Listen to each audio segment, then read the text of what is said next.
We have a major heavyweight fight coming up this weekend between Carlos Felipe representing Brazil and Justin Tafa from Australia. And Matt, the fighter from Brisbane has a strong line behind him of fighters. I mean, his brother Junior Tafa, you've seen him with glory. He had a grandfather that was a boxing champion. He had an uncle that fought Mark Hunt in K1. And if you go over to the old IG game, he's got some pics himself with the now boxing legend Mark Hunt. I know he lost that boxing legend, fight. But still, Justin Tafa so far in the UFC, it's been weird because he was only 3-0 coming in. A lot of people expected a lot of big things. They had him on that big card in Australia for Marvel Stadium, which was just really weird. And that's the other thing. So that was UFC 243. He loses emphatically to Yorgan de Castro in one of the weirdest knockouts. I mean, he was moving in, he got clipped, and then he just fell like a sack of potatoes. And then in his next time out, they put him on another pay-per-view main card against Juan Adams in Houston, UFC 247. That one was the John Jones and Dominic Reyes card.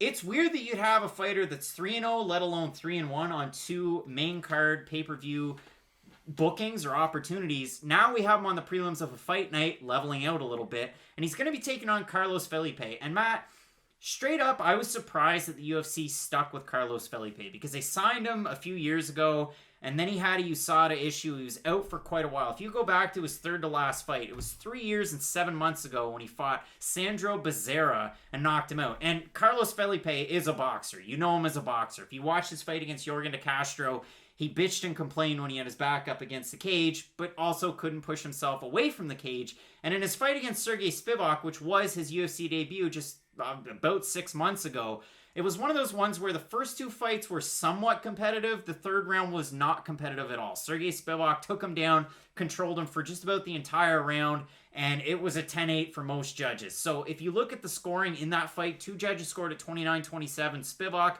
one of them scored at 28-28. That's a majority decision win for Sergey Spivak. So for Felipe, even in the Yorgan de Castro fight, striking numbers are somewhat close if you look at total strikes, but it's a significant strikes. And if you watch the fight tape, the fact that Carlos Felipe A started to land combinations and B started to land really heavy shots, and that's what won him that fight. So for Felipe, the one against de Castro was about 3 months ago. For Justin Tafa, the last time we saw him out, almost 11 months ago against Juan Adams. And that's the one other comparison that I have before I throw it over to you.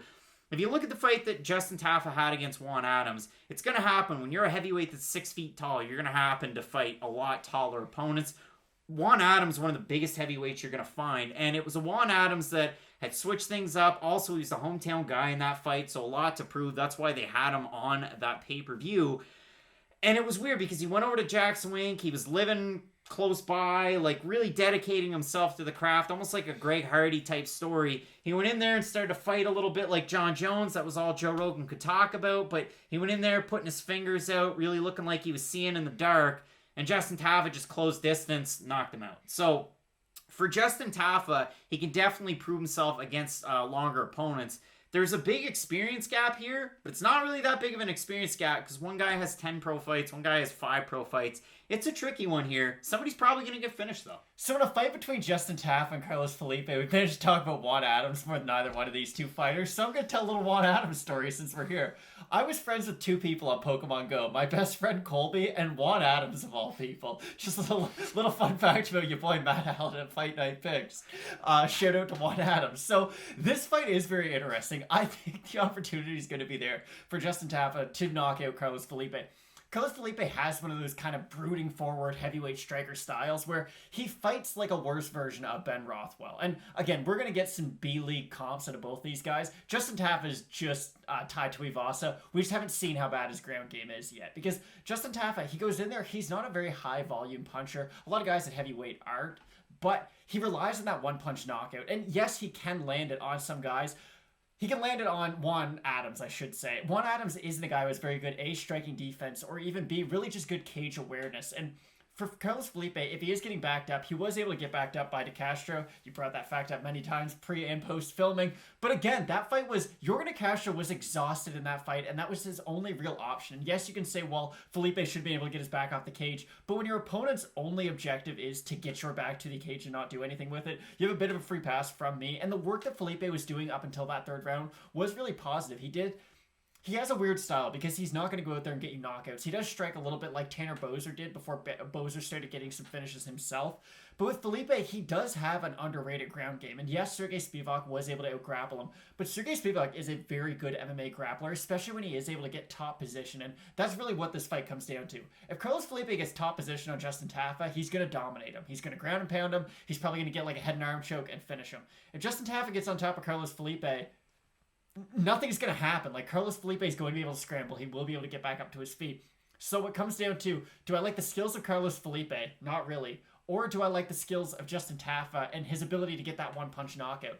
I think the opportunity will be there for Tafa. It's just really hard to pick a guy who his best chance to win is, can he land that one big shot? I don't think he's going to Conor McGregor, Floyd Mayweather, or Carlos Felipe. When Carlos Felipe's fighting his best, you want another comp. I'm going to go with one of the Dawkins brothers. I'll go Chris Dawkins. When Chris Dawkins crashes forward and just starts going after you, and knockouts. He throws almost those little hooks on his way in, like they're odd punches with a little bit of whip at the end. When Carlos Felipe has a lot of success is when he's kind of doing something similar. And again, he's a very classical boxer. You might see some leg kicks from him, but not a whole lot of them. You're not going to see a ton of takedowns. I don't know where you get off on his ground game. Apparently, it's great. I don't know where you saw this. Compared to a Justin Tafa, this is the issue. You're grappling compared to a Sergey Spivak. Yes, Spivak, when he gets top position, we saw what he was able to do to a Tai Tuivasa, really his best performance. Carlos Felipe should be able to replicate something similar to that. If Felipe can get the takedown, that's the best position for either guy in this fight, without a doubt. We'll have to see how that one goes, but as far as the odds are concerned here, I'm surprised that Carlos Felipe is where he's at in terms of the odds. He opened a minus 115, now trending around a minus 200 on best fight odds.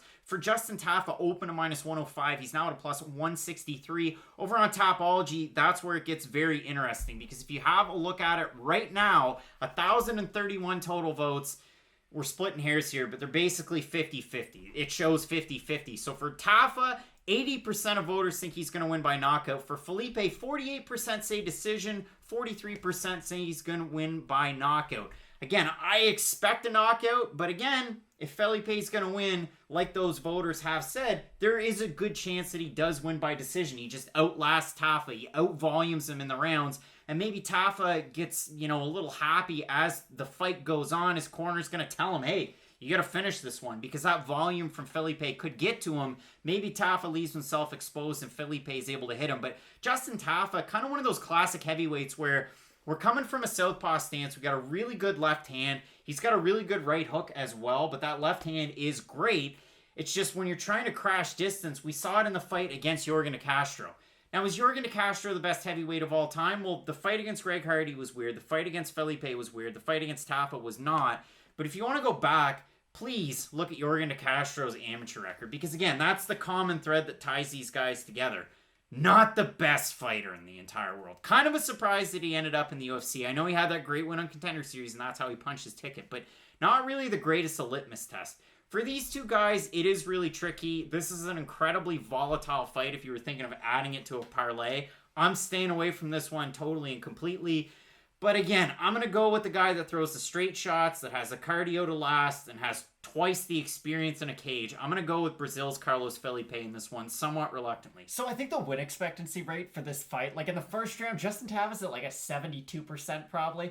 And then the second it goes past about 3 minutes, there's just going to be a steep decline into the Carlos Felipe pool. I think Carlos Felipe, again, it's really hard to pick the guy who has the one-punch knockout power over the guy who is just the more well-rounded mixed martial artist. So yeah, Carlos Felipe, honestly, one of my more confident picks on this card. Matt is an absolute wild man. We're both going with Carlos Felipe in this fight. But again, if Justin Tafa ends up winning this one by flash knockout in the first 30 seconds, it happens. Stuff happens. Really looking forward to this card. We got a couple of great fights. Topping this one, you got Condit, Brown, you got Holloway, Kattar. So Matt, keep it locked in with Fight Night Picks, and as we always say, let's get into it.